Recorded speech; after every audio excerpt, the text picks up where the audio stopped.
সাইমিন লাইসা লাহু মিন সিয়ামিহি ইল্লাল জু'। বহু রোজাদার আছে যাদের রোজা থেকে উপোস থাকা ছাড়া আর কিছু হয় না। রোজা থেকে সিয়াম পালন করে তাদের প্রাপ্তি, তাদের ঝুলিতে, তাদের ভান্ডে থাকে শুধুমাত্র উপোস থাকা, এছাড়া আর কিছু তারা পায় না। কত দুর্ভাগ্যের কথা! কষ্ট করে রোজা রাখলাম, কিন্তু উপোস থাকাই হলো, আল্লাহর কাছে কোনো কিছু গেল না। এটা সবচাইতে হতভাগা মানুষদের কথা। তো এই জন্য রোজা যেন অর্থবহ হয়, সেটা যেন শুধু উপোস থাকা না হয়। সিয়াম যেন আল্লাহর কাছে আমাকে প্রিয় পাত্র করে দেয়, সিয়াম যেন আমাকে জান্নাতের উপযুক্ত করে দেয়, রাইয়ান দিয়ে জান্নাতে প্রবেশ করার উপযুক্ত করে। সেজন্য সিয়াম রেখে আমাদেরকে তাকওয়া চর্চা করতে হবে। নবী করিম সাল্লাল্লাহু আলাইহি ওয়াসাল্লামের আরেকটা হাদিস আছে, তিনি বলেছেন, মাল্লাম ইয়াদা কাওলা যুরি ওয়াল আমাল বিহি ওয়াল জাহল ফালাইসা লিল্লাহি হাজাহ আন ইয়াদা তাআমাহু ওয়া শারাবাহু।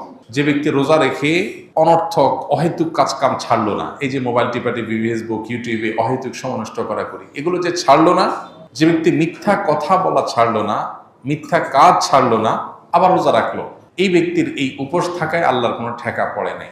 এই জন্য রোজা রেখে কোনো প্রকার গুনাহ না করা, বিশেষ করে চোখের গুনাহ, মুখের গুনাহ এবং সময় নষ্ট না করা, মিথ্যা, প্রতারণা, এসব কিছু না করা, এটা হলো রোজার অন্তর্নিহিত শক্তি। রোজার স্ট্রাকচারটা তো দাঁড়ায় যাবে, আমরা সাহারি খেলাম, সারাদিন কিছু না খেলাম, ইফতারিতে খেলাম, বাস পানাহার বর্জন করলাম, আমার রোজা দাঁড়ায় গেল। কিন্তু এই রোজা, এটার যে প্রাণ, সেটা আসার জন্য এই রোজা রেখে কোনো প্রকার সিয়াম পালন করে কোনো প্রকার গুনাহ থেকে আমাকে বেঁচে থাকার চেষ্টা করতে হবে, তাহলে সেটা অর্থবহ হবে। আল্লাহ আমাদের সবাইকে সেই তৌফিক দান করুন। এই চ্যালেঞ্জটাতে আল্লাহ তাআলা আমাদের সবাইকে বিজয়ী হওয়ার তৌফিক দান করুন। ব্যবসার ক্ষেত্রে কোন কোন দিকগুলো মেনে চললে আখিরাতেও তার ফলাফল পাবো? রাসূলুল্লাহ কারীম সাল্লাল্লাহু আলাইহি ওয়াসাল্লামের সাথে রাসূলুল্লাহ কারীম সাল্লাল্লাহু আলাইহি ওয়াসাল্লাম এবং সাহাবীদের ব্যবসার বৈশিষ্ট্য কেমন ছিল? বিশেষ দ্রষ্টব্য, ইন্টার দ্বিতীয় বর্ষের ব্যবসায় শিক্ষা বিভাগের ছাত্র আমি, পরিকল্পনা উদ্যোক্তা হওয়া। যারা তরুণ আছেন, মাশাআল্লাহ, উদ্যোক্তা হওয়ার প্ল্যান করছেন, তারা খুবই সাধুবাদ পাওয়ার মতো একটা কাজ করছেন। উদ্যোক্তা হওয়ার পরিকল্পনা করেন। ইহুদিরা উদ্যোক্তা সবাই, তারা গোটা দুনিয়া কন্ট্রোল করছে। পৃথিবী পলিটিশিয়ানরা কন্ট্রোল করে না, পৃথিবী এন্টারপ্রেনাররা কন্ট্রোল করে। পৃথিবীর রাজনীতিবিদদের হাতে নাই, পৃথিবী যতটা হাতে আছে কাদের? উদ্যোক্তাদের, ব্যবসায়ীদের। এই জন্য মুসলমান তরুণ ব্যবসা করবার, উদ্যোক্তা হয়ে ওঠার মানসিকতা লালন করতে হবে। ব্যবসা অবশ্য এক জিনিস, উদ্যোক্তা আরেক জিনিস। সৃষ্টিশীল কোনো কাজ, কোনো সম্ভাবনার নতুন দুয়ার খোলা, কোনো সংকট দূর করার কোনো উদ্যোগ গ্রহণ করা, এটাই তো উদ্যোক্তা হওয়া। অতএব এটা প্রশংসনীয়, কিন্তু উদ্যোক্তা হতে গেলে এই পথটা মসৃণ না। ধরা খাওয়ার আশঙ্কা থাকে, লুজার হওয়ার আশঙ্কা থাকে, চাপ তৈরি হয়। আর বিশেষ করে আমাদের মতো দুর্নীতি এবং অনিয়মে ভরা সমাজে যদি কেউ উদ্যোক্তা হতে চায়, সে সৎ পথে উদ্যোক্তা হওয়া তার জন্য কঠিন। একই কাজ অন্যরা করবে 2 নম্বর পথে, সেটা তাদের জন্য অনেক ইজি হবে। আপনি করবেন সঠিক পথে, আপনার জন্য কঠিন হবে। এগুলো মাথায় রাখতে হবে। এই জন্য ট্রেনিং এর কোনো বিকল্প নেই। আপনি এন্টারপ্রেনারশিপের জন্য ভালো ভালো ট্রেনিং আছে, সেগুলো আপনাকে করতে হবে, প্রশিক্ষণ নিতে হবে, শিখতে হবে, অভিজ্ঞতাদের কাছে যেতে হবে। আমরা সুন্নাহ ফাউন্ডেশন থেকে একবার সম্ভবত 2022 সালে বা 21 সালে আমরা উদ্যোক্তা সম্মাননা করেছিলাম। সারা দেশ থেকে অনেকগুলো উদ্যোগকে বেছে নিয়ে যারা দিন পালন করে আবার উদ্যোক্তা হয়ে ওঠার চেষ্টা করছেন, তাদেরকে আমরা অ্যাওয়ার্ড দিয়েছিলাম। আলহামদুলিল্লাহ, আরো অনেকে এটা নিয়ে কাজ করছেন। অতএব যারা এগুলো নিয়ে কাজ করছেন, তাদের সাথে লিঙ্ক হয়ে, তাদের সাথে যোগাযোগ করে, বুঝে শুনে তারপরে পা ফেলেন। উদ্যোক্তা হতে গিয়ে ধরা খেয়ে এরপরে পিছনে আসবেন না। একটাই জিনিস, আমানতদারিতা এবং সততার সাথে ব্যবসা করা। আত-তাজিরুস সাদুক মা'আন নাবিয়্যিন ওয়াস সিদ্দিকিন ওয়াশ শুহাদা।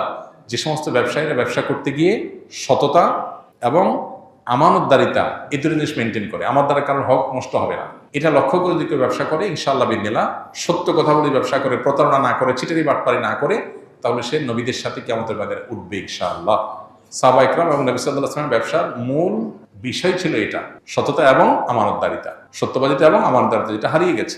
এটা করতে গেলে হয়তো অনেক পয়সা হবে না, কিন্তু আপনার ব্যবসাটা ইনশাআল্লাহ বিদিনিল্লাহ দুনিয়া এবং আখিরাতের নাজাতের কারণ হবে, বারাকাল্লাহের কারণ হবে ইনশাআল্লাহ। বাবা তার একমাত্র কন্যাকে জীবদ্দশায় সব সম্পদ লিখে দিতে চাইলে ইসলাম শরীয়তের দৃষ্টিকোণ থেকে কোনো বিধিনিষেধ আছে কিনা? খুবই গুরুত্বপূর্ণ একটি প্রশ্ন। আমাদের সমাজে যাদের একটি বা দুটি মেয়ে, কোনো ছেলে সন্তান নাই, সে সমস্ত বাবারা বেশিরভাগ ক্ষেত্রেই এই ধরনের কিছু একটা করে যেতে চান, যে আমার সম্পদ যেহেতু আছে, এই সম্পদ মেয়েকে সব লিখে দিয়ে যায়। কারণ কেন লিখে দিয়ে যেতে চান?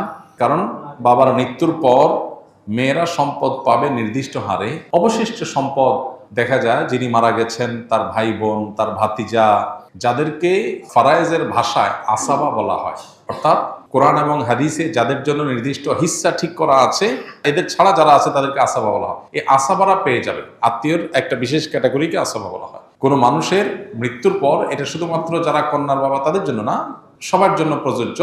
তাদের সম্পদ, পরিত্যক্ত সম্পদ যা তারা রেখে দুনিয়া থেকে যাবেন, সেই সম্পদের নির্দিষ্ট হারে যার যার হিস্সা আছে সেটা দেওয়ার পর যদি কিছু থেকে যায়, এটা আসাবাদের মধ্যে বন্টন হবে। এটাই হলো আল্লাহর নির্দেশনা। এখন যাদের একটা, দুইটা, তিনটা কন্যা সন্তান আছে, কোনো ছেলে সন্তান নাই, তারা বেশিরভাগ ক্ষেত্রেই এই আশঙ্কা করেন যে কন্যা সন্তানের জন্য নির্দিষ্ট হিস্সা আল্লাহ ঠিক করে দিয়েছে, সেটা আমি দিলাম, আমার মৃত্যুর পর সেটা সে পেল, কিন্তু বাকিটা তো আসাবারা পেয়ে যাবে। তো আসাবারা যেন না পায়, সেজন্য সবটুকুই জীবদ্দশায় মেয়েকে দিয়ে যেতে চান।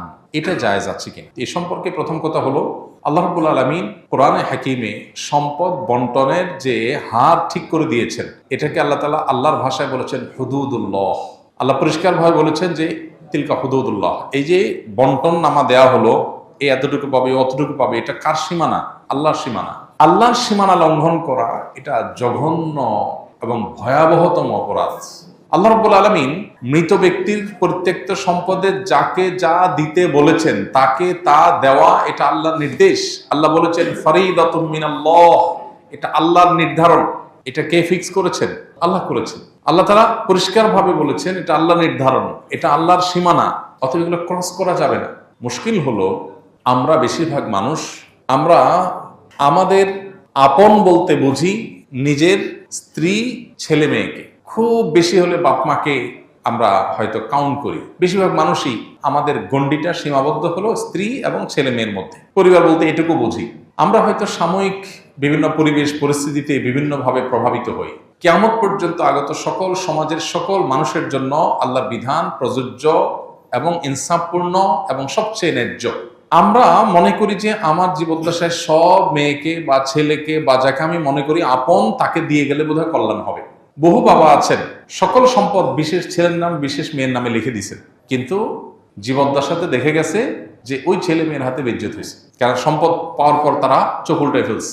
কেন আল্লাহ তাআলা নির্ধারণ করে দিয়েছেন, কেন আল্লাহ তাআলা জীবদ্দশায় সবাই দিয়ে যাওয়ার পরে উৎসাহ দেন নাই, এই জিনিসটা তখন হয়তো আমাদের বুঝে আসে। হ্যাঁ, হয়তো মানে হাজারে 2-4-10টা কেস হয়, কিন্তু হয়।